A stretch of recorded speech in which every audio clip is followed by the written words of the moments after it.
السلام علیکم ورحمۃ اللہ وبرکاتہ۔ سورۃ الحج آیت 18 میں اللہ تعالیٰ کا ارشاد باری تعالیٰ ہے، کیا تو نہیں دیکھ رہا کہ اللہ کے سامنے سجدے میں ہیں سب آسمانوں والے اور سب زمینوں والے، اور سورج اور چاند اور ستارے اور پہاڑ اور درخت اور جانور اور بہت سے انسان بھی، ہاں بہت سے وہ بھی ہیں جن پر عذاب کا مقولہ ثابت ہو چکا ہے۔ جسے رب ذلیل کر دے اسے کوئی عزت دینے والا نہیں، اور اللہ جو چاہتا ہے کرتا ہے۔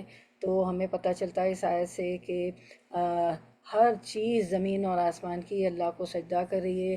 ایک دفعہ آپ صلی اللہ علیہ وسلم نے صحابہ کرام اجمعین رضی اللہ عنہ سے فرمایا کہ آپ کو پتہ ہے کہ سورج جو ہے طلوع ہونے کے لیے کیا کرتا ہے؟ تو انہوں نے کہا کہ آپ اللہ اور اس کے رسول بہتر جانتے ہیں۔ تو آپ صلی اللہ علیہ وسلم نے فرمایا کہ سورج طلوع ہونے سے پہلے اللہ کو سجدہ کرتا ہے اور طلوع ہونے کی اجازت مانگتا ہے، تو اللہ تعالیٰ اسے اجازت دے دیتے ہیں۔ تو سن رائزز فرام دا ایسٹ، وہ مشرق سے طلوع ہوتا ہے۔ ایک وقت آئے گا کہ وہ اللہ سے اجازت وہاں چاہے گا، اور جو ہے اللہ تعالیٰ اسے فرمائیں گے کہ تو جہاں سے آیا ہے وہیں واپس چلا جا۔ تو وہ سورج پھر جو ہے مغرب سے طلوع ہوگا، اس وقت جو ہے پھر توبہ قبول نہیں ہوگی، کیونکہ وہ قیامت کے قریب ایسا ہوگا۔ تو انشاءاللہ ہم شروع کرتے ہیں۔ نحمدہ، سورۃ الحج ہے ہماری، آیت نمبر 12 سے انشاءاللہ آیت 11 پہ اینڈ کیا تھا۔ نحمدہ ونصلی علی رسولہ الکریم، اما بعد فاعوذ باللہ من الشیطان الرجیم، بسم اللہ الرحمن الرحیم۔ ربی اشرح لی صدری ویسر لی امری واحلل عقدۃ من لسانی یفقہوا قولی، رب زدنا علما، آمین یا رب العالمین۔ سورۃ الحج اور ہمارا جز جو ہے 17 ہے انشاءاللہ۔ تو ہم آیت نمبر 12 سے شروع کرتے ہیں، ورڈ ٹو ورڈ ٹرانسلیشن۔ جز 17، یدعو وہ پکارتا ہے، من دونی سوائے اللہ ہی اللہ کے، ماں اسے جو لا یضرہ نہیں نقصان دیتا اسے، وما اور نہ لا ینفعہ نہیں فائدہ دیتا اسے، ذالکا یہی ہے، ہوا وہ الضلال گمراہی، البعید دور کی۔ رننگ ٹرانسلیشن آیت 12، وہ اللہ کے سوا اسے پکارتا ہے جو نہ اسے تکلیف پہنچا سکتا ہے اور نہ فائدہ دے سکتا ہے، یہ ہے گمراہی کی انتہا۔ تو ہم دیکھتے ہیں کہ انسان جب اپنے رب کی بندگی چھوڑتا ہے تو پھر در بدر کی ٹھوکریں کھاتا پھرتا ہے اور جگہ جگہ ماتھا ٹیکتا ہے۔ مشرک اپنی مفاد پرستی کی وجہ سے مستقل مزاجی کے ساتھ اپنے رب سے مانگنے اور اس کی عبادت کرنے کے لیے تیار ہی نہیں ہوتا۔ وہ عجلت پسندی کی وجہ سے ان کو پکارتا ہے جو نفع نقصان پہنچانے پر قدرت نہیں رکھتے۔ جلد باز اور مفاد پرست طبیعت کی وجہ سے مشرک اس حقیقت کو سمجھنے کے لیے تیار نہیں ہوتا کہ جس مزار یا بت کے سامنے اپنی حاجت پیش کر رہا ہے وہ تو اسے نہ نفع دے سکتا ہے اور نہ ہی تکلیف پہنچا سکتا ہے۔ یہ فکر و عمل اس قدر گمراہ کن ہے کہ آدمی ہدایت قبول کرنا تو درکنار حق بات سننا بھی گوارا نہیں کرتا۔ یہ عمل اس بات کی گواہی ہے کہ یہ شخص گمراہی میں بہت دور جا چکا ہے۔ ایسے شخص کو شعور نہیں ہوتا کہ جس کو پکار رہا ہے وہ تو فائدے کی بجائے اس کے لیے نقصان کا باعث بن رہا ہے، کیونکہ یہ اپنے فائدے کی خاطر اسے پکارتا ہے۔ وہ فائدہ تو پہنچا نہیں سکتے، البتہ یہ فائدے کی بجائے ضرور نقصان اٹھاتا ہے۔ وہ فائدے کی بجائے اپنے آپ کا نقصان کر رہا ہوتا ہے۔ ایسے شخص کا انجام انتہائی بھیانک ہوتا ہے۔ بہت ہی برا عقیدہ اور سہارا ہے جس کو مشرک نے اپنایا ہے۔ جس انسان کا یہ فکر و عمل ہو جائے کہ اس کو اللہ تعالیٰ کی بجائے دوسروں پر زیادہ اعتماد ہوتا ہے، حالانکہ اللہ تعالیٰ کے سوا نہ کوئی نفع دے سکتا ہے اور نہ ہی نقصان پہنچا سکتا ہے۔ اللہ تعالیٰ کے سوا دوسروں کو مشکل کشا سمجھنے والا شخص فائدے کی بجائے نقصان کے زیادہ قریب ہوتا ہے۔ جن پر مشرک بھروسہ کرتا ہے وہ برا مولا، وہ برا ساتھی ہے۔ مشرک ایک کی بجائے کئی مشکل کشاؤں کو پکارتا ہے، لیکن یہاں جمع کی بجائے واحد کا لفظ لایا گیا ہے، کیونکہ مشرک کے عقیدے کا محرک اور سبب شیطان ہوتا ہے، اس لیے بتلایا ہے، اسی لیے واحد کا صیغہ ہے۔ حقیقی خیر خواہی کی بجائے شیطان بدترین خیر خواہی کرنے والا اور برا ساتھی ہے۔ حدیث میں آتا ہے، حضرت ابو سعید خدری سے روایت ہے کہ انہوں نے کہا کہ رسول اللہ صلی اللہ علیہ وسلم جب رکوع سے اپنا سر اٹھاتے تو یہ پڑھتے، اے ہمارے رب تمام تعریفیں تیرے لیے ہیں، آسمان و زمین خلا کے برابر، اس کے بعد جس قدر وسعتیں ہیں تو جس قدر چاہتا ہے، تمام تعریفات کا تو ہی لائق ہے اور بزرگی کا سب سے زیادہ تو حقدار ہے۔ جو تعریف اور عظمت بندے بیان کرتے ہیں، ہم تیرے ہی بندے ہیں۔ اے اللہ، جو چیز تو عطا کر دے اس کو کوئی روکنے والا نہیں، اور جو چیز تو روک لے اس کو کوئی عطا کرنے والا نہیں۔ تجھ سے بڑھ کر کسی کی عظمت نہیں، تیری عظمت سے بڑھ کر کسی کی عظمت فائدہ نہیں دے سکتی۔ تو یہ قومے کی دعا ہے، اس کو ہم دوبارہ سے دیکھ لیتے ہیں۔ قومے کی دعا، رکوع سے اٹھتے وقت ایک بار سیدنا عباس رضی اللہ عنہما سے روایت ہے کہ نبی صلی اللہ علیہ وسلم جب رکوع سے سر اٹھاتے تو یہ پڑھتے تھے۔ آپ جب کہتے ہیں سبحان رب الاعلیٰ، سبحان رب الاعلیٰ، سبحان رب الاعلیٰ، پھر آپ جو ہے رکوع سے سر اٹھاتے ہیں تو وہ قومے کی دعا ہوتی ہے نا۔ تو سیدنا ابن عباس رضی اللہ عنہ اس سے روایت ہے کہ نبی صلی اللہ علیہ وسلم جب رکوع سے سر اٹھاتے تو یہ پڑھتے تھے، اللہم ربنا لک الحمد ملء السماوات وملء الارض وما بینہما وملء ما شئت من شیء بعد اہل الثناء والمجد لا مانع لما اعطیت ولا معطی لما منعت ولا ينفع ذا الجد منک الجد۔ اے اللہ، ہے ہمارے رب، تیرے ہی لیے سب تعریف ہے کہ جس سے آسمان بھر جائیں اور زمین بھر جائے، اور جو کچھ ان دونوں کے درمیان ہے بھر جائے، اور ان کے علاوہ ہر وہ چیز جسے تو چاہے بھر جائے۔ اے تعریف اور بزرگی کے لائق، جسے تو عطا فرمائے اسے کوئی روکنے والا نہیں، اور جس سے تو روک لے اسے کوئی دینے والا نہیں، اور کسی صاحب حیثیت کو اس کی حیثیت تیرے ہاں کوئی فائدہ نہیں دے سکتی۔ تو رکوع میں آپ کیا پڑھتے ہیں؟ سبحان ربی العظیم پڑھتے ہیں نا، سبحان ربی العظیم، پھر کھڑے ہوں، پھر یہ قومے کی دعا ہے، ٹھیک ہے، ربنا لک الحمد پڑھ کے قومے کی دعا ہے۔ اس کے بعد حضرت حسن بن علی رضی اللہ عنہ سے روایت ہے کہ انہوں نے کہا کہ رسول اللہ صلی اللہ علیہ وسلم نے، یعنی ان کے نانا نے، مجھے وطر میں پڑھنے کے لیے یہ دعا سکھلائی، الہی بے شک تو فیصلہ کرتا ہے، تیرے فیصلے کے خلاف کوئی فیصلہ نہیں کیا جاتا، اسے کوئی ذلیل نہیں کر سکتا، جس کا تو دوست بن جائے اور جس کے ساتھ تو دشمنی رکھے اس کو کوئی عزت نہیں دے سکتا۔ تو ہم یہ دیکھ لیتے ہیں وطر میں دعائے قنوت۔ سیدنا حسن بن علی رضی اللہ عنہ روایت کرتے ہیں کہ مجھے رسول اللہ صلی اللہ علیہ وسلم نے کچھ کلمات سکھائے تاکہ میں ان کو وطر میں پڑھوں۔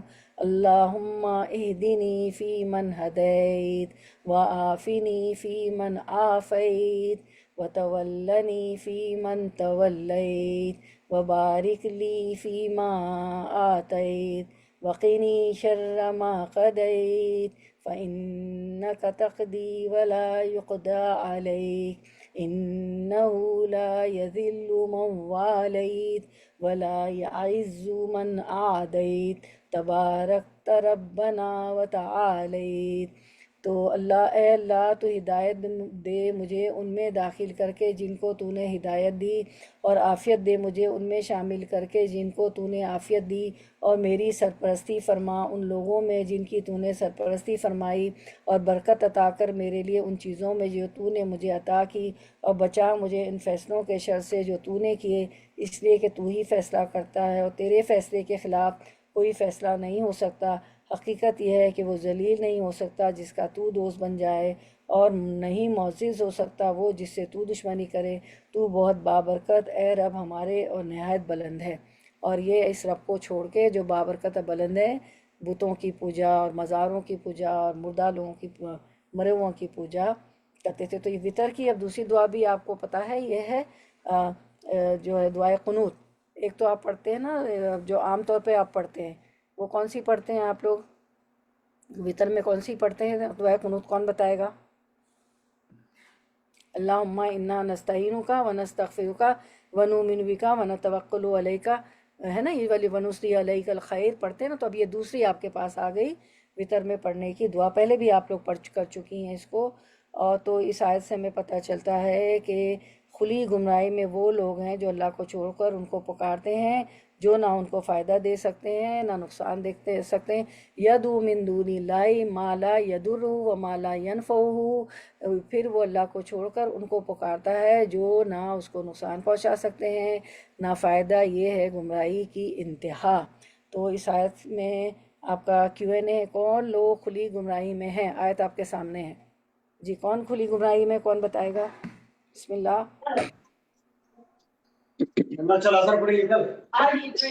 جی کون کھلی گمراہی میں ہے؟ جو اللہ کو چھوڑ کر بتوں کو پوچھتے ہیں، جی جو نہ انہیں نفع دیتے ہیں نہ نقصان دیتے ہیں. جزاک اللہ خیر، بارک اللہ فی علمک.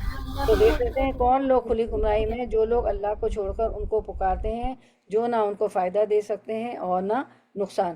اب آیت نمبر 13 یہی موضوع ہے. اس میں یدعو، وہ پکارتا ہے، لمن، یقیناً اسے، درہ، نقصان جس کا، در دعا درارا، درر نقصان سے، اقربو قریب تر ہے. جب الف آتا ہے تو سپرلیٹو ڈگری ہو جاتی ہے نا، بہت ہو جاتا ہے، قریب تر ہے. من نفعہ، اس کے نفع سے. لبئسا، البتہ کتنا برا ہے. لا جو ہے البتہ کے لیے، تاکید کے لیے ہے. لبئسا البتہ کتنا برا ہے. المولا دوست، و لبئسا اور البتہ کتنا برا ہے. العشیر ساتھی، اس کا عشیر اس کا ساتھی. رواں ترجمہ 13 وہ اس کو پکارتا ہے جس کا نقصان اس کے نفع سے زیادہ قریب تر ہے. بہت برا ہے اس کا مددگار اور بہت برا ہے اس کا رفیق. یدعو لمن درہ، وہ اس کو پکارتا ہے جس کا نقصان اس کے نفع سے زیادہ ہے. یعنی اس قسم کے منافقین کو جب اسلام میں داخل ہونے میں کوئی مشکل یا مصیبت نظر آتی ہے تو کافروں اور مشرکوں کی طرف سے جانے میں کوئی مادی فائدہ نظر آتا ہے تو فوراً اس کنارے سے اتر کر مشرکوں کی صف میں شامل ہو جاتے ہیں اور ایسے یا آستانوں کی طرف رجوع کرتے ہیں جن کے اختیار میں دوسروں کا نفع نقصان تو کیا ہوگا، وہ اپنی بھی مدافعت نہیں کر سکتے. ایسے لوگوں کا نقصان تو یقینی ہے کہ انہوں نے دنیاوی مفاد کی خاطر اپنا ایمان ضائع کر دیا، اور جس دنیاوی فائدے کی خاطر انہوں نے یہ گمراہی کی راہ اختیار کی وہ فائدہ غیر یقینی ہے. کبھی وہ توقع پوری ہو بھی جاتی اگر اللہ کو منظور ہو، تو بسا اوقات جس فائدے کی خاطر اپنا ایمان بھی بھیٹ چڑھایا تھا وہ بھی حاصل نہیں ہوتا. پھر آگے جو ہے یہ تو ہو گیا یدعو لمن یضرہ، اقرب من نفعہ، وہ اس کو پکارتا ہے جس کا نقصان اس کے نفع سے زیادہ قریب تر ہے. لبئس المولا و لبئس العشیر، تو بہت برا ہے اس کا مددگار جس کو وہ حاجت روا مشکل کشا سمجھتا ہے، اور بہت برا ہے اس کا عشیر اس کا رفیق. یعنی اس جملے کے دو مطلب ہو سکتے ہیں. ایک یہ کہ جس نے بھی اسے راستے پر ڈالا، خواہ وہ کوئی انسان تھا یا شیطان، وہ اس کا بدترین کارساز اور برا ساتھی ثابت ہوا. دوسرا مطلب یہ ہے کہ قیامت کے دن ان مشرک اور بت پرست اپنے معبودوں کو بھی جہنم میں پڑے دیکھ کر یہ جملہ کہیں گے کہ جن سے ہم نے کئی قسم کی توقع وابستہ کر رکھی تھی، یہ تو بہت برے کارساز اور برے ساتھی ثابت ہوئے جو جہنم کا ایندھن بن کر ہماری تکلیف میں مزید اضافے کا باعث بن گئے. اب آیت نمبر 14 ورڈ ٹو ورڈ ٹرانسلیشن. انا بے شک، اللہ یدخلو داخل کرے گا، الذین انہیں جو آمنو ایمان لائے، وعاملو اور انہوں نے عمل کیے، الصالحات نیک، جنات باغات ہیں، تجری بہتی ہیں، من تحتہا ان کے نیچے سے، الانہار نہریں، نہر ان کی جمع، انا بے شک اللہ یفعلو کرتا ہے، ما جو یرید وہ چاہتا ہے. Running translation. 14 جو لوگ ایمان لائے اور نیک کام کے، یقیناً اللہ انہیں ایسے باغات میں داخل کرے گا جن میں نہریں بہہ رہی ہیں، بلا شبہ اللہ جو چاہے وہی کرتا ہے. یعنی اللہ تعالیٰ کو اختیارات لامحدود ہیں، وہ چاہے تو ایمان لانے والوں نیک عمل کرنے والوں کو ان کے اعمال کے مقابلے میں سینکڑوں گنا زیادہ معاوضہ اور بدلہ دے، چاہے تو ان کی سب چھوٹی موٹی خطائیں معاف کر دے. البتہ ایک بات اس سے مستبعد ہے، وہ یہ ہے کہ وہ بندوں پر کسی بھی طرح کا ظلم نہیں کرتا. لیس بظلام للعبید، اللہ تعالیٰ اپنے بندوں پر ظلم نہیں کرتا، ہرگز نہیں کرتا. اس سلسلے میں وہ اپنے اختیارات کو استعمال نہیں کرتا بلکہ عدل کے تقاضوں کو محفوظ رکھتا ہے.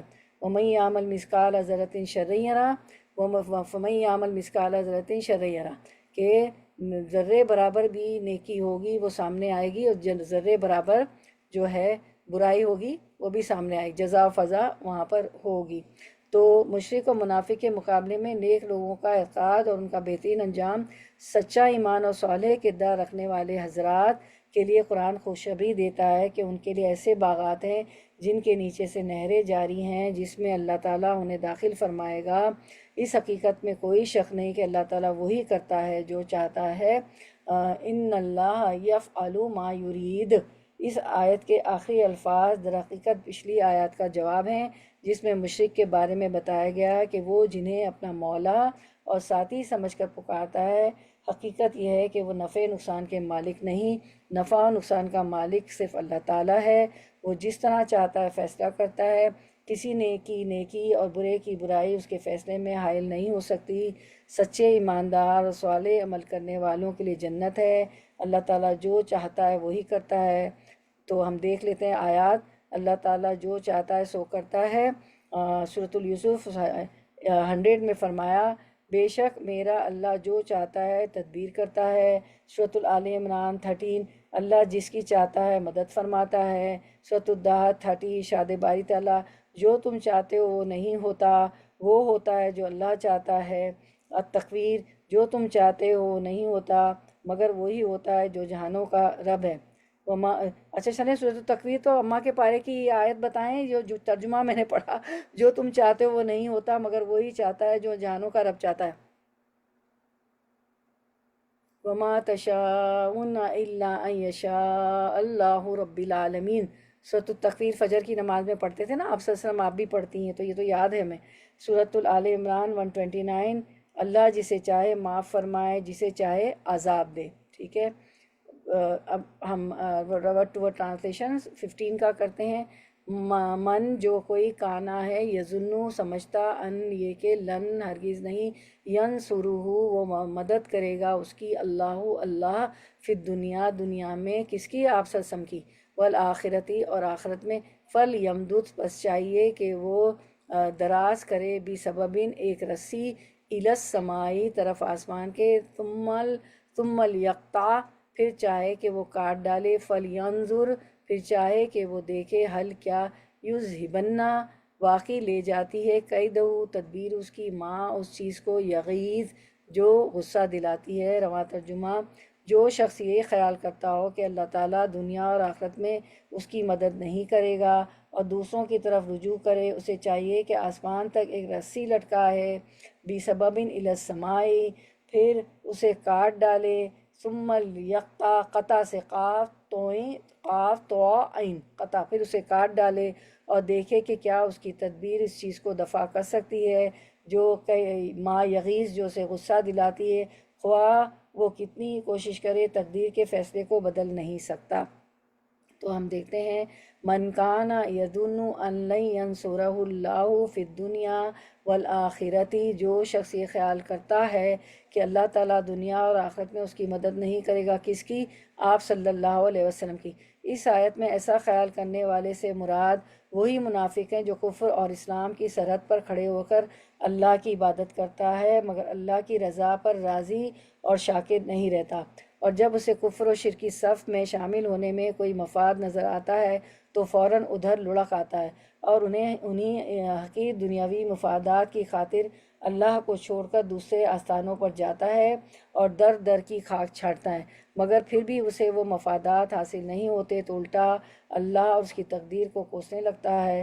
اسے چاہیے کہ وہ اللہ کی تقدیر کو بدلنے کی خاطر اپنی مقدور بھر کوشش کر کے دیکھے اور جو کچھ وہ کر سکتا ہے کر دیکھے اور بتلائے کہ کیا ایسا کرنے سے وہ اللہ کی تقدیر کو بدلنے میں کامیاب ہو سکا۔ اس آیت میں جو آسمان کی طرف رسی تانے اور پھر اسے قطع کرنے کے الفاظ استعمال ہوئے ہیں وہ بطور محاورہ ہیں، اس سے لفظی معنی مراد نہیں ہے۔ فَلْيَمْدُدْ بِسَبَبٍ إِلَى السَّمَاءِ تو اسے چاہیے کہ آسمان تک ایک رسی لٹکائے، ثُمَّ لْيَقْطَعْ پھر اسے کاٹ ڈالے، فَلْيَنْظُرْ هَلْ يُذْهِبَنَّ كَيْدُهُ مَا يَغِيظُ اور دیکھ لے کہ کیا اس کی یہ تدبیر اس چیز کو دفع کر سکتی ہے جو اسے غصہ دلاتی ہے. تو یہ بطور محاورہ ہے، اس سے لفظی معنی مراد نہیں ہے. یہ ایسے الفاظ ہے تقریباً ہر زبان میں استعمال ہوتے ہیں. مثلاً اردو میں اس محاورے کے قریب المعنی الفاظ یہ ہیں کہ بے شک وہ الٹا سیدھا ہو کر دیکھ لے، یعنی الٹا سیدھا ہو کر بھی دیکھ لے یہ چیز ہوگی نہیں. اب پنجابی میں ایسا محاورہ بالکل صحیح مفہوم ادا کرتا ہے، اور وہ محاورہ ہے کہ تتے توے تے گھیسنی پیا کرے، تتے توے تے گھیسنی پیا کرے. چلے یہ کون یہاں پنجابی لینگویج جانتا ہے وہ میرا یہ جملہ صحیح کرے، تتے توے تے گھیسنی پیا کرے. جی کوئی ہے جو پنجابی جانتا ہے؟ کون میرا جملہ ٹھیک کرے؟ میں نے ٹھیک بولا؟ تتے توے تے گھیسنی پیا کرے، کہ یعنی خواہ وہ گرم گرم توے پر اپنی مقد رگڑے. تو ان سب محاوروں کا مفہوم ایک ہی جیسا ہے کہ وہ اپنے مقدور بھر کوشش کر کے دیکھ لے، اور یہ ہو نہیں سکتا جو اللہ کی باتوں سے ناراض ہو رہا ہے. اس کے بعد اس آیت کی تفسیر میں مفسرین نے لَن يَنْصُرَهُ اللَّهُ سے رسول اللہ صلی اللہ علیہ وسلم کی ذات مراد ہے، اور مطلب بھی یہ بیان کیا کہ اللہ تعالیٰ اپنے رسول سے دنیاوی اور اخروی فتح و نصرت کے جو وعدے کر چکا ہے وہ ضرور پورے ہو کر رہیں گے، خواہ کفار و مشرکین کو یہ بات کتنی ہی ناگوار و غصے دلانے والی ہو.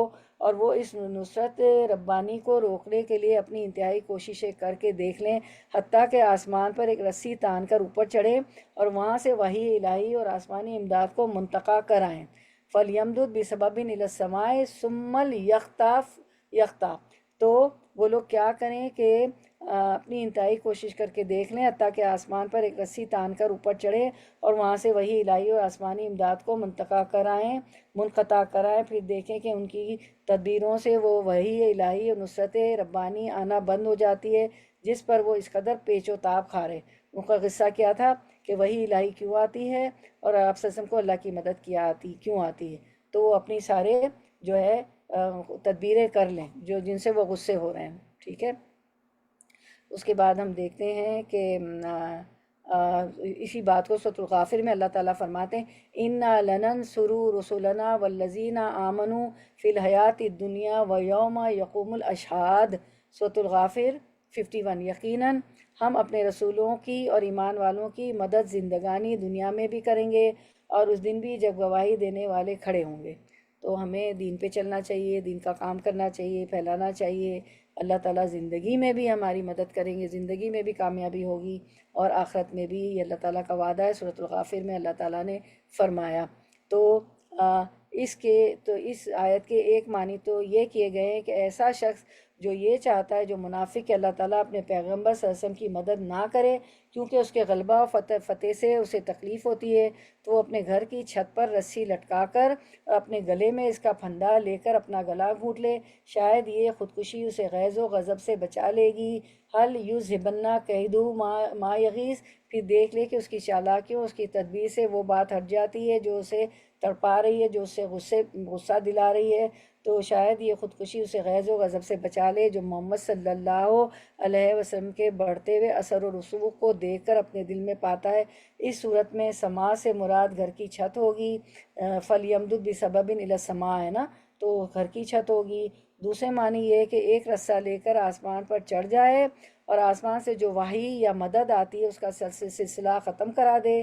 اگر وہ کر سکتا ہے اور دیکھے کہ کیا اس کے بعد اس کا کلیجہ ٹھنڈا ہو گیا کہ نہیں. ٹھیک ہے. تو امام ابن کثیر نے پہلے مفہوم کو اور امام شوکانی نے دوسرے مفہوم کو زیادہ پسند کیا ہے، اور سیاق سے بھی مفسرین کہتے ہیں کہ دوسرا مفہوم زیادہ قریب تر ہے. تو یہ ہماری جو آیت ہے من کان یظن ان لن ینصرہ اللہ فی الدنیا والآخرۃ فلیمدد بسبب الی السماء ثم یقطع فلینظر هل یذہبن کیدہ ما یغیظ.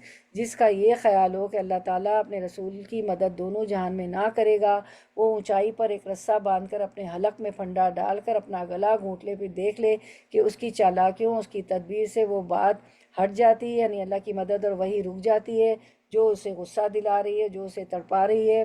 تو اس کے دو معنی مراد لیے گئے ہیں. جو لوگ یہ سمجھتے ہیں کہ اللہ تعالیٰ ان کی مدد نہیں کریں گے، ان کو چاہیے کہ خودکشی کر لیں. ٹھیک ہے. گلے میں پھندا لے لیں، رسی ڈالیں اور دیکھیں کہ کیا یہ چیز ان کے غیظ کو، ان کے غصے کو ختم کرتی ہے. کیدہ ما یغیظ. اور دوسرا معنی یہ لیا گیا ہے کہ دوسرے معنی یہ ہے کہ جو یہ سمجھتے ہیں کہ اللہ تعالیٰ محمد صلی اللہ علیہ وسلم کی مدد نہیں کریں گے تو انہیں چاہیے کہ آسمان تک جا کر وحی کا سلسلہ روک دے اور دیکھیں کہ کیا یہ بات ان کے غصے کو کم کرتی ہے۔ اب آپ لوگوں کے لیے کیو این اے ہے آیت 15 کا، کہ تو اس سے کون سے دو معنی مراد ہے؟ کون بتائے گا؟ جی اس سے السلام کون علیکم، میں سے؟ بتاؤں؟ جی بتائیے، بسم اللہ۔ جی پہلے تو یہی ہے کہ جو لوگ مانتے نہیں ہیں کہ اللہ کی مدد آئے گی، وہ جیسے اس میں کہا ہے کہ وہ اپنے غصے میں وہ رسی باندھ لیں اور وہ کر لیں، تو یہ دیکھا جائے تو یہ نا امیدی ہے نا، کہ بالکل اتنے نا امید ہو جائیں کہ اللہ کی رحمت سے نا امید ہو گئے، تو پھر وہ جو ہے ایک تو یہ بات ہو گئی۔ اور دوسری بات یہ کہ جو لوگ یہ سمجھتے ہیں کہ وہ اللہ کے رسول کے پاس سے جو وحی آ رہی ہے اس کو ہم روک سکتے ہیں اور اللہ کی مدد نہیں ہے یہ، تو وہ کوشش کر کے دیکھ لیں، ایسا نہیں ہوگا، ایسا وہ کر نہیں سکتے۔ بالکل، رسہ باندھ لے، گلا گھونٹ لیں، آسمان میں چڑھ جائیں۔ کچھ جی بھی کر لیں، کتنا جزاک بھی اللہ۔ غصہ کر لیں، اللہ کی مدد تو آ کے رہے گی اس کے رسول اور اس کے ماننے والوں کے لیے۔ بالکل، جزاک اللہ خیر۔ من کانا، دیکھ لیتے ہیں، من کانا یغیظ، من کانا سے لے کر یغیظ تک، اس سے کون سے دو معنی مراد ہے؟ جو لوگ یہ سمجھتے ہیں کہ اللہ تعالیٰ ان کی مدد نہیں کریں گے، ان کو چاہیے کہ خودکشی کر لیں اور دیکھ لیں کہ کیا یہ چیز ان کے غصے کو کم کرتی ہے۔ یا دوسرے معنی ہے کہ جو یہ سمجھتے ہیں کہ اللہ تعالیٰ محمد صلی اللہ علیہ وسلم کی مدد نہیں کریں گے تو انہیں چاہیے کہ آسمان تک جا کر وحی کا سلسلہ روک دیں اور دیکھیں کہ کیا یہ بات ان کے غصے کو کم کرتی ہے۔ ٹھیک ہے، اب ہم آیت نمبر 16 کی طرف بڑھتے ہیں، ورڈ ٹو ورڈ ٹرانسلیشن۔ وَكَذَلِكَ، اور اسی طرح، انزلناہ، نازل کیا ہم نے اس کو، اسے آیاتن آیتن کی جمع، بیناتن واضح کی شکل میں، وَأَنَّا، اور بے شک اللہ یہدی، وہ ہدایت دیتا ہے، من یرید، من جسے، یرید وہ چاہتا ہے۔ ٹھیک ہے، رواں ترجمہ، اسی طرح کی واضح آیات سے ہم نے قرآن کو نازل کیا ہے اور اللہ یقیناً ہدایت اسے ہی دیتا ہے جسے وہ چاہتا ہے۔ وَكَذَلِكَ أَنزَلْنَاهُ آيَاتٍ بَيِّنَاتٍ، اسی طرح کی واضح آیات سے ہم نے قرآن کو نازل کیا تھی نا۔ پیچھے مثالیں بھی ہیں، واقعات بھی ہیں، قصے بھی ہیں، جو ہے قوموں پہ عذاب بھی ہے، اللہ تعالیٰ نے طرح طرح سے کھول کھول کر باتیں سمجھائی ہیں، قرآن کو نازل کیا ہے۔ تو اللہ تعالیٰ فرماتے ہیں وَأَنَّ اللَّهَ يَهْدِي مَن يُرِيدُ، تو اللہ یقیناً ہدایت اسے ہی دیتا ہے جسے وہ چاہتا ہے۔ یعنی اگرچہ قرآن میں ایسے بے شمار واضح دلائل موجود ہیں، پھر بھی ان دلائل سے ہر شخص کو ہدایت نصیب نہیں ہوتی، بلکہ اسے ہی نصیب ہوتی ہے جس کے متعلق اللہ کی مشیت ہو۔ مشیت الہی صرف انہیں نصیب ہوتی ہے جو خود ہی اللہ کی خود ہی اللہ تعالیٰ کی طرف رجوع کرنے کا ارادے رکھتے ہوں۔ ضدی، ہٹ درم، تکبر اور نافرمان قسم کے لوگوں کو نہ اللہ کی نسبت نصیب ہوتی ہے اور نہ ہی اللہ کا یہ قانون ہے کہ وہ جبراً کسی کو ہدایت دے۔ تو قریش مکہ جو ایمان لے آئے وہ تو لے آئے، جو نہیں لائے تھے سرداران قریش وہ ضدی تھے، ہٹ درم تھے، تکبر ان میں تھا، وہ نافرمان تھے اللہ کے، تو ایسے لوگوں کو نہ اللہ کی نسبت نصیب ہوتی ہے اور نہ ہی اللہ کا یہ قانون ہے کہ وہ جبراً کسی کو ہدایت دے رہتی دنیا تک۔ صرف قریش مکہ اور سرداران قریش نہیں، سب کے لیے رہتی دنیا تک۔ اسی لیے اللہ تعالیٰ نے فرمایا اِنَّكَ لَا تَهْدِي مَنْ أَحْبَبْتَ، اے اللہ کے رسول صلی اللہ علیہ وسلم آپ ان کو ہدایت نہیں دے سکتے جن کو آپ چاہتے ہو۔ اللہ تعالیٰ کو پتہ ہے انسان کی نیچر کہ کون ایمان لائے گا کون نہیں لائے گا نا، کون عمل کرے گا کون نہیں کرے گا۔ اللہ تعالیٰ کے کو تو سب پتہ ہے، وہ تو لطیف خبیر ہے۔ پھر اس کے بعد ہم دیکھتے ہیں ہاں یہی آیت تھی ہماری سورۃ الانبیاء کی، آیت نمبر 21 میں اللہ تعالیٰ فرماتے لا یسألوا عما یفعلوا وہم یسألون، وہ اپنے کاموں کے لیے کسی کے آگے جواب دہ نہیں ہے اور سب اس کے آگے جواب دہ ہیں۔ اللہ جو چاہے وہ کرے، اس سے کوئی پوچھنے والا نہیں اور ہمیں اس کے آگے جواب دہ ہونا ہوگا۔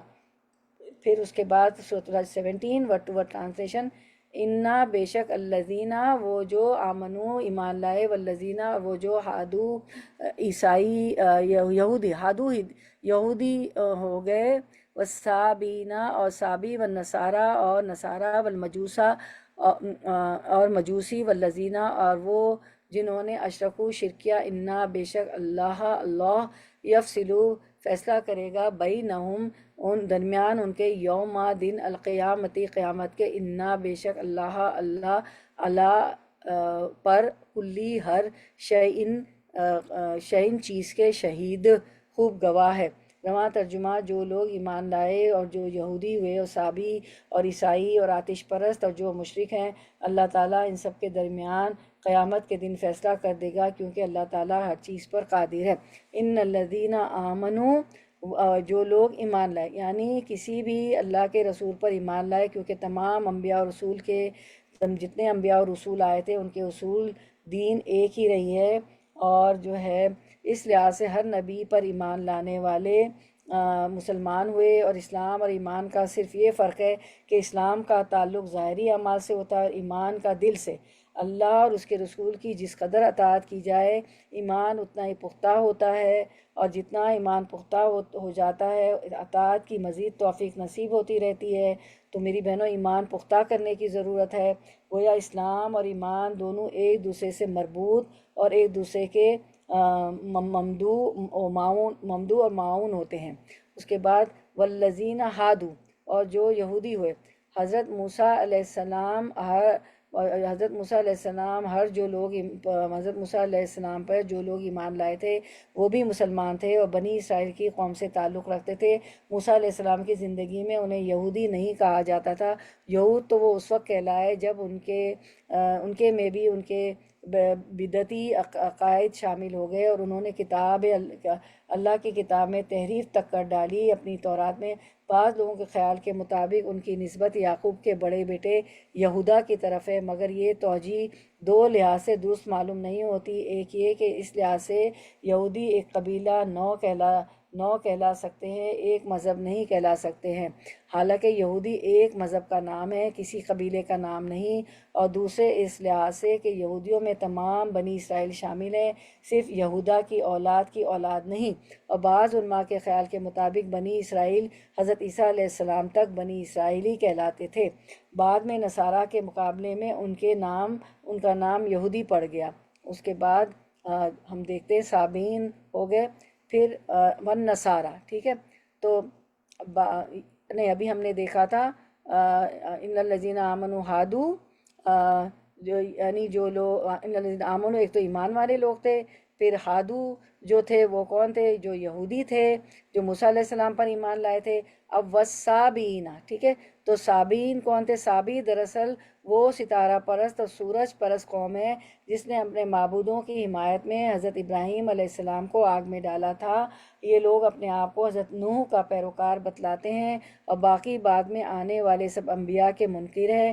بعد میں سبا کا لفظ دین میں تبدیل کرنے یا آبائی مذہب سے روگردانی کرنے کے معنوں میں استعمال ہونے لگا اور ایک گالی کی حیثیت سے اختیار کر گیا۔ چنانچہ مشرکین مکہ بھی اسلام لانے والوں کو اسی محبت سے نوازتے تھے اور کہتے تھے کہ فلاں شخص صابی ہو گیا، یعنی بے دین لامذہب ہو گیا، جیسا کہ ہندوستان میں توحید کی طرح رجوع کرنے والوں کو وہابی کے لقب سے نوازا جانے لگا ہے۔ تو یہ صابین ہو گئے۔ پھر اب جو ہم دیکھتے ہیں ون نصارہ، ٹھیک ہے، ون نصارہ۔ تو نصارہ جو ہے ون نصارہ کون ہے؟ عیسائی، یعنی حضرت عیسیٰ اور ان پر نازل شدہ کتاب انجیل کے پیروکار۔ ابتداً ان کا نام ناصری یا گلیلی تھا۔ حضرت عیسیٰ ناصرہ ضلع گلیل میں پیدا ہوئے تھے، چنانچہ یہود انہیں ایک بدعتی فرقے کی حیثیت سے ناصری یا گلیلی کہہ کر پکارتے تھے۔ قرآن میں ان کا نام نصارہ مذکور ہے اور اسے بھی ناصرہ سے منسوب قرار دیا جا سکتا ہے۔ اس کی دوسری توجہ یہ ہے کہ عیسیٰ علیہ السلام کے پیروکار یا حواریوں نے جب کہا سورۃ آل عمران میں نحن انصار اللہ، جب عیسیٰ علیہ السلام نے ان سے پوچھا کہ من انصار اللہ، ہے نا، عیسیٰ علیہ السلام نے پوچھا تو انہوں نے کہا کہ نحن انصار اللہ۔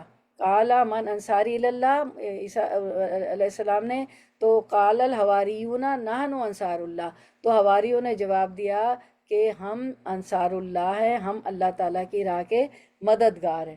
تو انہوں نے اقرار کیا تھا، لہٰذا یہ لوگ نصارہ کہلائے۔ بعد میں انہوں نے اپنے لیے عیسائی کا لقب پسند کر لیا۔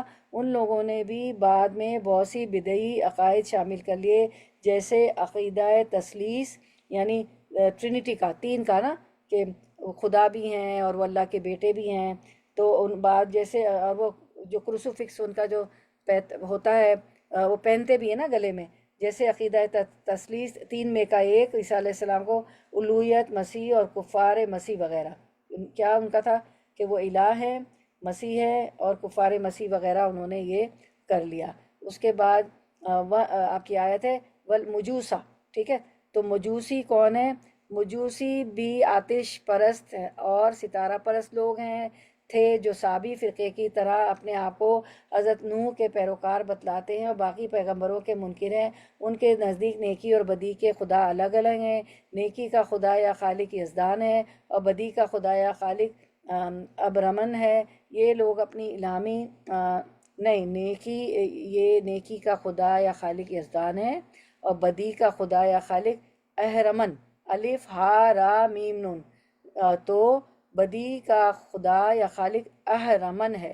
یہ لوگ اپنی الہامی کتابوں کا نام جو ہے اللہ ند اوستا بتلاتے ہیں، اور مذوق نے ان کے مذہب اور اخلاق کو بری طرح مسخ کر کے رکھ دیا تھا، حتیٰ کہ حقیقی بہن سے نکاح بھی ان کے ہاں جائز قرار دے دیا گیا تھا، ٹھیک ہے۔ اس کے بعد آپ کی آیت میں آتا ہے، ہماری آیت میں مجوس کے بعد والذین اشرکوا، ٹھیک ہے، والذین اشرکوا، تو مشرک سے مراد جو ہے مشرک سے مراد مشرکین مکہ اور دوسرے ممالک کے مشرکین ہیں، جو مندرجہ بالا ابھی جو گروپ ہم نے گروہ سارے پڑھے نا، کون سے گروپ پڑھے؟ ایمان والے، صائبین، یہودی، نصارہ، مجوس، تو جو والذین اشرکوا، تو جن لوگوں نے شرک کیا، تو مشرک سے مراد مشرکین مکہ اور دوسرے ممالک کے مشرکین ہیں، جو سارے گروہوں کے جو ابھی نام اس آیت میں ہیں، تو ناموں میں سے کسی نام سے منسوب نہیں، اگرچہ موحد مسلمانوں کے سوا مندرجہ بالا سب مذاہب میں شرک کی کوئی نہ کوئی قسم ضرور پائی جاتی ہے، ٹھیک ہے۔ اس کے بعد ان اللہ یفصل بینہم یوم القیامتی ان اللہ علی کل شیء قدیر، تو اور جن لوگوں نے شرک کیا ان سب کے درمیان اللہ قیامت کے روز فیصلہ کر دے گا، ہر چیز اللہ کی نظر میں۔ اس کا یہ مطلب نہیں کہ قیامت سے پہلے ہمیں یہ معلوم نہیں ہو سکتا کہ اختلاف کہاں واقع ہوتا ہے اور کون سا فرقہ کس قدر حق پر ہے، کیونکہ اصول دین ہمیشہ ایک ہی رہے ہیں، اور تمام الہامی کتابوں میں مذکور، اگرچہ تورات اور انجیل اور بائبل میں تحریف ہو چکی ہے، پھر بھی ان اصول دین کا سراغ لگایا جا سکتا ہے اور یہ معلوم کیا جا سکتا ہے کہ فلاں فرقے کا فلاں عقیدہ درست ہے اور فلاں باطل ہے، مگر یہاں اس آیت میں کوئی بھی فرقہ مذہبی تعصب کی بنا پر حق کو تسلیم کرنے پر آمادہ نہیں ہوتا، لہٰذا قیامت کے دن خود اللہ تعالیٰ نہ صرف یہ کہ ان باتوں کا فیصلہ کر دے گا، بلکہ اس فیصلے کا نفاذ بھی کر دے گا اللہ تعالیٰ، ٹھیک ہے، سب تمام فیصلہ ہو جائے گا اللہ تعالیٰ کے ہاں۔ تو ان الذین آمنوا والذین ہادوا والصابئین والنصارى والمجوس والذین اشرکوا ان اللہ یفصل بینہم یوم القیامۃ ان اللہ علی کل شیء شہید، اور ایماندار اور یہودی اور صابی اور نصرانی اور مجوسی، اس سے مراد ایران کے آتش پرست ہے، جو دو خداؤں کے قائل ہیں، ایک ظلمت کا خالق ہے، دوسرا نور کا، جسے وہ اہرمن اور یزدا کہتے تھے، ٹھیک ہے۔ اس کے بعد ہم دیکھتے ہیں مشرکین، اور ان سب کے درمیان قیامت کے دن خود اللہ تعالیٰ فیصلہ کر دے گا ان کے حق میں، ان میں سے حق پر کون ہے، باطل پر کون، یہ تو ان دلائل سے واضح ہو جاتا ہے جو اللہ اپنے قرآن میں نازل فرماتے ہیں، اور آخری پیغمبر کو بھی اسی مقصد کے لیے بھیجا تھا۔ یہاں فیصلے سے مراد وہ سزا ہے جو اللہ تعالیٰ باطل پرستوں کو قیامت والے دن دے گا۔ کون سا فیصلہ؟ جو باطل پرستوں کو قیامت کے دن سزا دے گا۔ اس سزا سے بھی واضح ہو جائے گا کہ دنیا میں حق پر کون تھا اور باطل پر کون تھا۔ ان اللہ یفصل بینہم یوم القیامۃ ان اللہ علی کل شیء شہید، اور اللہ تعالیٰ ہر چیز پر گواہ ہے۔ یہ فیصلہ محض حاکمانہ اختیارات کے زور پر نہیں ہوگا، بلکہ عدل و انصاف کے مطابق ہوگا، کیونکہ وہ باخبر ہستی ہے، اسے ہر چیز کا علم ہے۔ اب نمبر 18 انشاءاللہ، بڑی زبردست آیت ہے کہ اللہ کی ہر مخلوق جو ہے اللہ کو سجدہ کر رہی، سبحان اللہ۔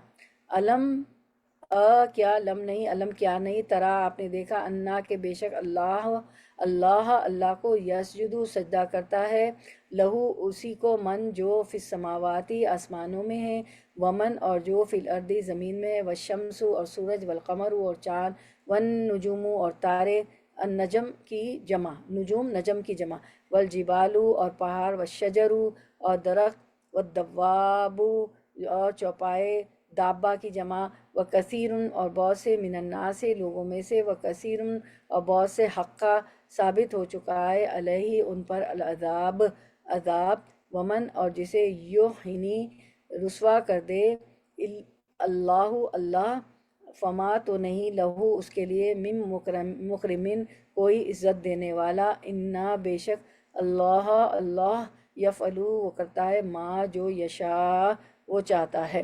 تو رواں ترجمہ، کیا تو نہیں دیکھ رہا کہ اللہ کے سامنے سجدے میں ہیں سب آسمانوں والے اور سب زمینوں والے، اور سورج اور چاند اور ستارے اور پہاڑ اور درخت اور جانور اور بہت سے انسان بھی، ہاں بہت سے وہ بھی ہیں جن پر عذاب کا مقولہ ثابت ہو چکا ہے، جسے رب ذلیل کر دے اسے کوئی عزت دینے والا نہیں، اللہ جو چاہتا ہے وہ اللہ کرتا ہے۔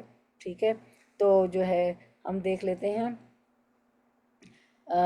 الم ترى ان اللہ یسجد لہ ما فی السماوات ومن فی الارض والشمس والقمر والنجوم والجبال والشجر والدواب وکثیر من الناس، تو ہم دیکھتے، کیا تو نہیں دیکھ رہا اللہ کے سامنے سجدے میں ہیں سب آسمان والے، سب زمین والے، اور سورج اور چاند اور ستارے اور پہاڑ اور درخت اور جانور۔ ٹھیک ہے، والدواب تک دیکھ لیتے ہیں۔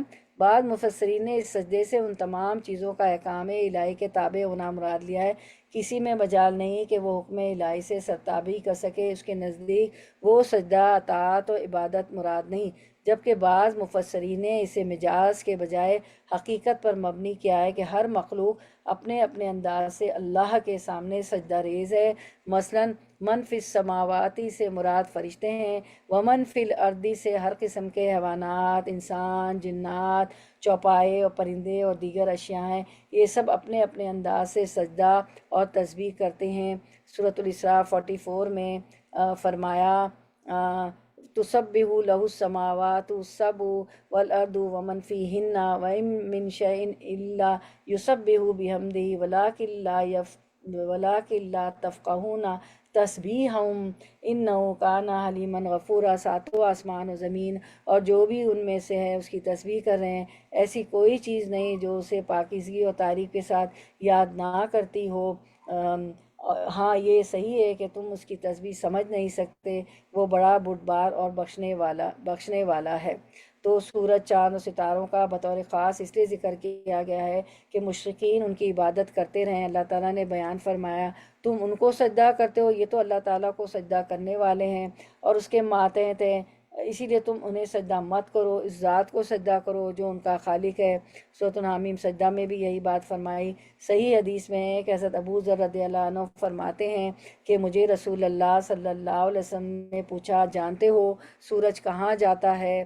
میں نے کہا اللہ اور اس کا رسول صلی اللہ علیہ وسلم ہی بہتر جانتے ہیں۔ فرمایا سورج جاتا ہے، عرش کے نیچے جا کر سجدہ ریز ہو جاتا ہے، پھر اسے طلوع ہونے کا حکم دیا جاتا ہے، روزانہ وہ جاتا ہے سجدہ ریز ہوتا ہے، پھر اللہ تعالیٰ اسے طلوع ہونے کا حکم دیتے ہیں۔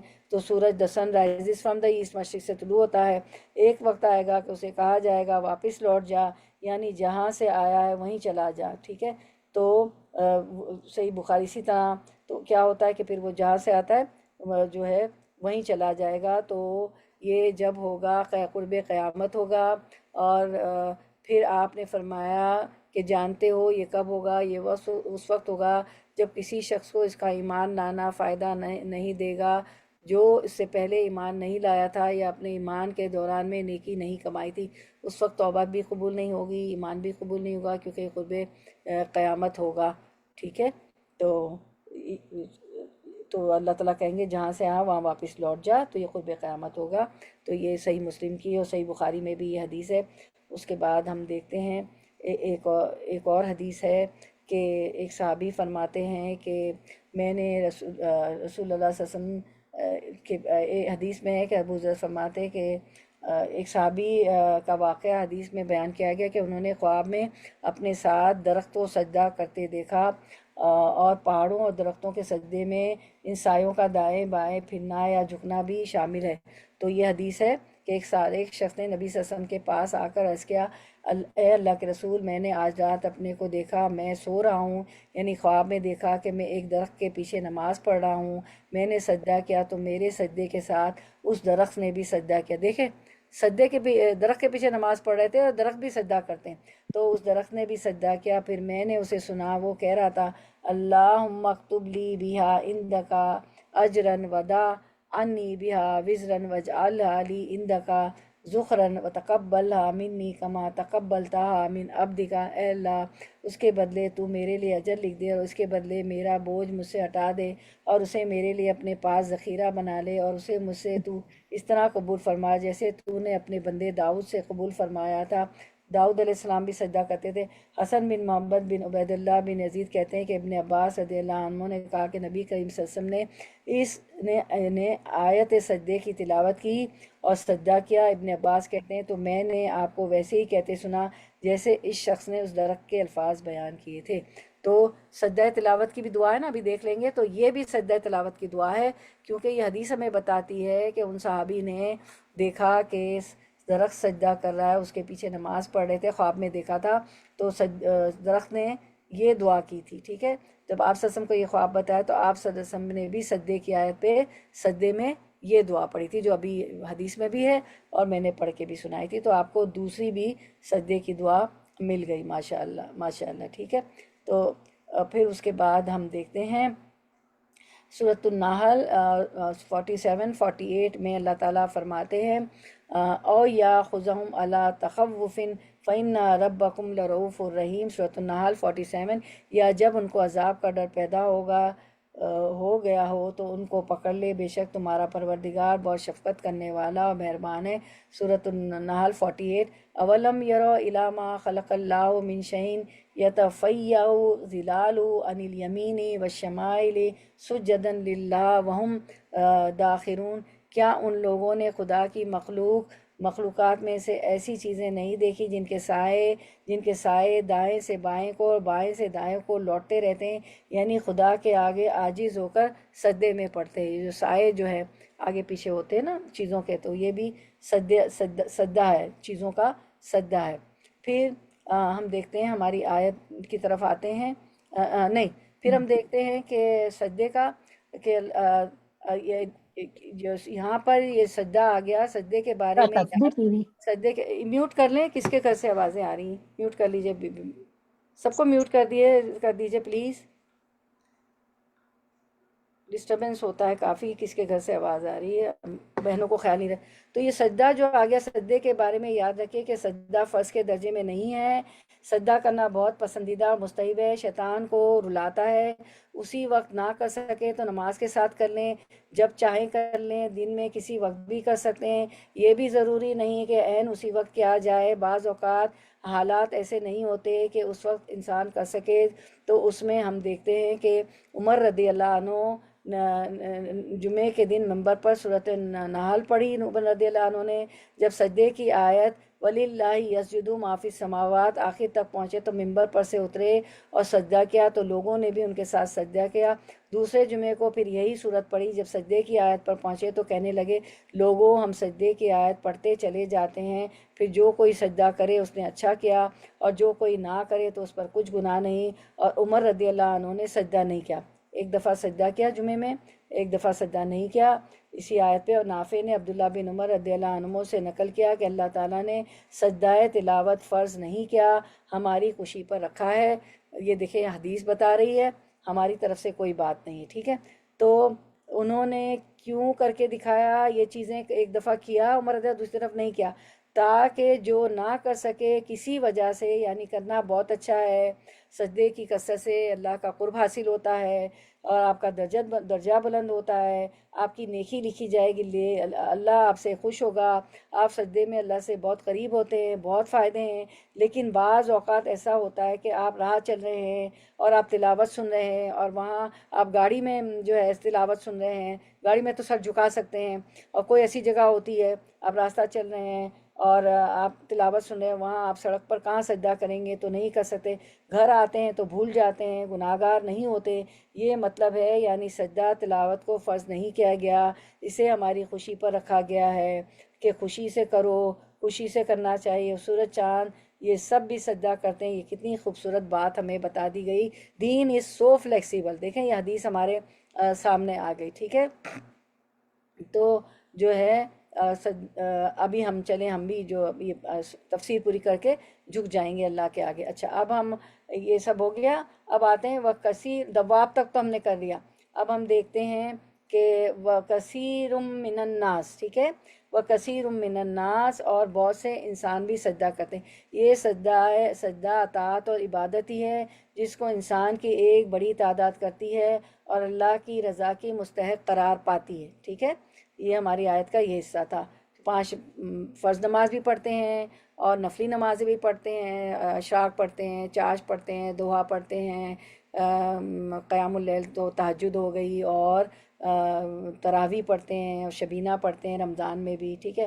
اس کے بعد وَكَثِيرٌ حَقَّ عَلَيْهِ الْعَذَابُ، ٹھیک ہے، یہ آیت۔ تو یہ وہ ہیں جو سجدہ اطاعت سے انکار کر کے کفر اختیار کرتے ہیں، ورنہ تقوینی احکام یعنی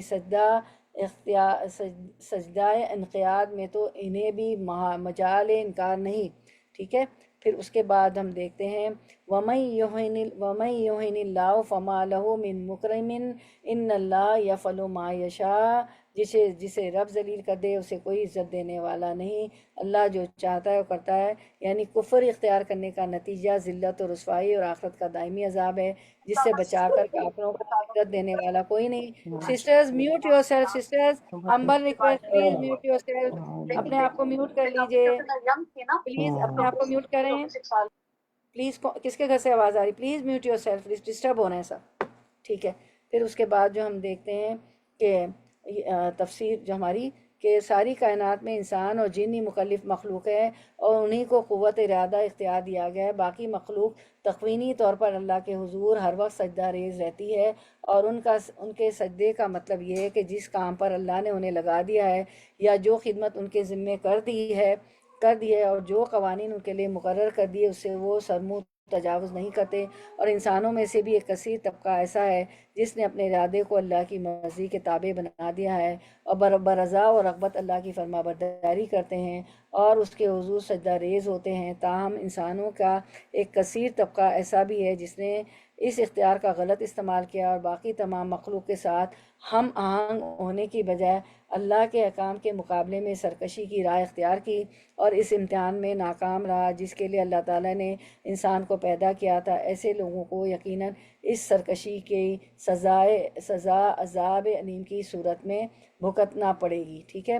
اللہ کے احکام روگردانی اس کے حضور سجدہ سے سرکشی کا لازمی نتیجہ ذلت اور رسوائی ہے۔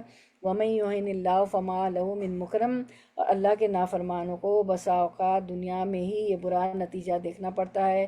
اگر دنیا میں بچ بھی جائیں تو آخرت میں اسے ضروری اس نتیجے سے دوچار ہونا پڑے گا اور کوئی طاقت اسے اس سزا سے بچا نہ سکے گی۔ اور پھر ہم دیکھتے ہیں کہ اس سورہ حج میں دو سجدے تلاوت کے آئیں گے۔ اس آیت نمبر 18 پر پہلا سجدہ ہے اور یہی سجدہ متفق علیہ ہے جو ہر پڑھنے والے اور سننے والوں کو ادا کرنا چاہیے تاکہ وہ بھی کائنات کی جملہ اشیاء کے سجدے میں ان کے ہم آہنگ اور شریک ہو جائیں۔ تو چلیں ہم سر جھکا لیتے ہیں، سجدہ تلاوت کی دعا پڑھ لیتے ہیں، سب میرے ساتھ سر جھکا لیں سب لوگ۔ محمد بن مسلمہ رضی اللہ عنہ سے روایت ہے کہ رسول اللہ صلی اللہ علیہ وسلم جب رات میں اٹھتے تو نفل پڑھتے، یعنی تہجد پڑھتے، اور جب سجدہ کرتے کہتے سجدہ وجہ للذی، یعنی تلاوت کا سجدہ، سجدہ وجہ للذی خلقہ وصورہ وشقہ وسمعہ وبصرہ وتبارک اللہ احسن الخالقین۔ اور نماز میں بھی جو سجدہ تلاوت کے دوران آتا ہے اور امام کے پیچھے پڑھ رہے ہو گھر میں تو یہ دعا پڑھیں، سجدہ وجہ للذی خلقہ وصورہ وشق سمعہ وبصرہ وتبارک اللہ احسن الخالقین۔ میرے چہرے نے اس ذات کے لیے سجدہ کیا جس نے اسے پیدا کیا اور اس کی صورت گری کی اور اس کے کان اور اس کی آنکھیں بنا لی۔ اللہ بڑی برکتوں والا، سب سے بہترین پیدا کرنے والا ہے۔ اور آپ کو پتہ ہے کہ صحابہ کرام نے آپ سے فرمایا کہ ہم چاہتے ہیں جس طرح دنیا میں ہم آپ کے ساتھ ہیں، آپ کا پاس ہیں، آپ کا قرب ہمیں حاصل ہے، تو ہم چاہتے ہیں کہ آخرت میں بھی جو ہے آپ کا قرب حاصل ہو۔ تو اللہ کے رسول صلی اللہ علیہ وسلم نے فرمایا کہ سجدوں کی کثرت سے میری مدد کرو۔ تو سجدوں کی کثرت کرنی ہے، سجدوں کی کثرت سے اللہ کا بھی قرب حاصل ہو جاتا ہے۔ تو وہ 5 نمازوں کے علاوہ، پہلے 5 نمازیں ضروری، بعض لوگ صرف نفل پڑھ رہے، نہیں، پہلے 5 فرض نمازوں کا حساب ہوگا، اس کے بعد ہم انشاءاللہ سب بہنیں مجھے پتہ ہے کوشش کرتی ہیں، یہاں ایسی بھی بہنیں موجود ہیں میں جانتی ہوں ان کو، وہ بہت ساری نمازیں پڑھتی، دعا چاشت، آپ لوگ سب پڑھتی ہیں ماشاءاللہ، تہجد جو دعا چاشت، شبین تراویح میں بھی وہ لوگ ہوتی ہیں ماشاءاللہ مسجد میں، آپ سب ماشاءاللہ۔ تو زیادہ سے زیادہ اب تو آپ کو پتہ ہے کہ بڑے مہینے جو ہے آنے والے ہیں، رجب شعبان رمضان، اور آپ سسم تو رجب سے ہی اپنی اہل خانہ کو عبادت کے لیے کس دیتے تھے، تو ہم بھی دسمبر کے اینڈ سے دورہ قرآن شروع کر رہے ہیں انشاءاللہ، ٹھیک ہے انشاءاللہ۔ تو اپنے کام کر لیں جو بھی آپ لوگوں کو کرنے ہیں، صفائیاں، یہ وہ کچھ ایسے کام ہوتے ہیں، 15 دن کی صفائی، مہینہ وار صفائی، ٹھیک ہے نا، وہ سب کر لیں، ٹھیک ہے، فیومیگیشن کرانے ہو، جو کرنے ہو، پینٹ کرانا ہو، جو بھی بہت سے کام ہوتے ہیں، سال بھر کی صفائیاں، مختلف صفائیاں ہوتی ہم خواتین کی، سالانہ صفائی، ششماہی صفائی، 15 دن کی صفائی، روزانہ تو کرتے ہی رہتے ہیں۔ تو یہ تھی سجدے تلاوت کی دعا۔ اب جو ہے اس کائنات میں جو آیت سے میں پتہ چلتا ہے کن کن چیزوں کا ذکر ہے جو اللہ کے سامنے سجدہ کرتی ہے۔ دیکھیں آیت سامنے، زمین و آسمان کی تمام چیزیں، سورج، چاند، ستارے، پہاڑ، درخت، جانور، اور بہت سے لوگ، اور جو لوگ اللہ کے آگے سجدہ نہیں کرتے ان کے لیے سزا بتائی ہے اللہ تعالیٰ نے، ان پر عذاب چسپا ہوگا، رسوا کن عذاب ہوگا، اور ان کے لیے رسوائی ہوگی۔ تو آپ لوگوں کا Q&A کر کے 18 کا ہم کنکلوڈ کرتے ہیں۔ 18 میں آپ کا Q&A ہے، اس آیت میں کائنات کی کن کن چیزوں کا ذکر ہے جو اللہ کے آگے سجدہ کرتی ہے، آیت آپ کے سامنے ہے۔ جو لوگ اللہ کے آگے سجدہ نہیں کرتے، نمبر 2 ان کی کیا سزا اس آیت میں بتائی گئی ہے، وہ بھی آپ کے سامنے ہے۔ تو جی کون کرے گا فاستبقوا الخیرات؟ السلام علیکم۔ جی وعلیکم السلام۔ جی جی سبھی کائنات کی ہر چیز ہے، چاند، سورج، تارے، پہاڑ، ستارے، پہاڑ، سبھی درخت، سبھی چوپائے، اور اکثر مومن انسان یا انسان جو اللہ کو مانتے ہیں جی ایسے لوگ سجدہ کرتے ہیں، اور جو لوگ سجدہ نہیں کرتے اللہ میاں ان کو دنیا میں بھی رسوائی دیتا ہے، اور پھر قیامت میں بھی تو سزا ہے، اور پھر اللہ کے پاس ان کی کوئی عزت نہیں ہے۔ جی بالکل بالکل۔ چلیں جزاک اللہ خیر جین جدت، بارک اللہ فی علمک۔ اچھا ہم دیکھ لیتے ہیں اس آیت میں کائنات، مغرب بھی جلدی ہونے والی، اس آیت میں کائنات کی کن کن چیزوں کا ذکر ہے جو اللہ کے آگے سجدہ ریز ہیں۔ زمین و آسمان کی تمام چیزیں، سورج، چاند، ستارے، پہاڑ، درخت، جانور، اور بہت سے لوگ۔ اور سوال نمبر 2، جو لوگ اللہ کے آگے سجدہ نہیں کرتے ان کی کیا سزا اس آیت میں بتائی گئی ہے، ان پر عذاب چسپاں ہو گیا اور ان کے لیے رسوائی ہے، ٹھیک ہے۔ چلیں اب انشاءاللہ صورت ختم ہوگی تو MCQs رکھیں گے۔ بڑا اچھا لگا تھا، بڑے اچھے جوابات آپ کے آئے تھے۔ چلیں یہیں پہ ہم اینڈ کرتے ہیں۔ اللہم وفقنی لما تحب وترضى۔ نیکسٹ سلائیڈ دیکھ لیں۔ نیکسٹ سلائیڈ کیا ہے؟ جی یہ کوشچنز کمپلیٹ نہیں ہوئے ابھی نا، کوشچن آنسر Q&A۔ چلے تیسرا بھی دکھا دیں۔ جی جی کوشچن آنسر ایک اور ہے۔ اچھا قیامت کے دن سب سے پہلے، جزاک اللہ خیر، میں تو بھول گئی تھی، قیامت کے دن سب سے پہلے کس چیز کا حساب ہوگا؟ نماز کا۔ کائنات کی ہر چیز اللہ کے آگے سجدہ ریزے، اس سے آپ نے اپنے عمل کے لیے کیا سیکھا؟ Very important point.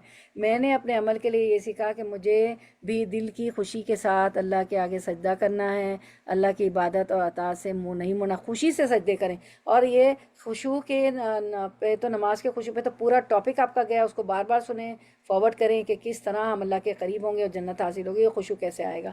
جزاک اللہ خیر، آپ نے یہ یاد دلا دیا۔ چلیں اللہم وفقنی لما تحب وترضى۔ اے اللہ ہمیں توفیق دے کہ ہم وہ عمل کریں جس سے آپ محبت کرتے ہیں. ربنا تقبل منا انک انت السمیع العلیم وتب علینا انک انت التواب الرحیم. وآخر دعوانا سبحان ربک رب العزت عما یصفون وسلام علی المرسلین والحمد للہ رب العالمین. وآخر دعوانا ان الحمد للہ رب العالمین. سبحانک اللہم وبحمدک نشہد ان لا الہ الا انت نستغفرک ونتوب الیک. السلام علیکم ورحمۃ اللہ وبرکاتہ.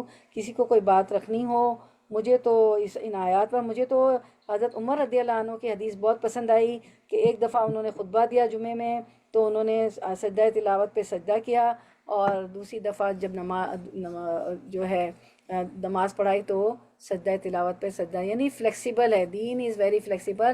لیکن سجدے کے بڑے فائدے ہیں، اللہ تعالیٰ کا قرب حاصل ہوتا ہے، اللہ تعالیٰ خوش ہوتے ہیں، درجات بلند ہوتے ہیں. تو کوشش تو کرنی چاہیے کہ لیکن کبھی ایسے حالات ہو جائیں تو ڈرے نہ، گھبرائے نہ کہ مجھے کوئی گناہ ہو گیا، کیونکہ سجدہ تلاوت جو ہے فرض نہیں ہے. ٹھیک ہے، صحیح ہے.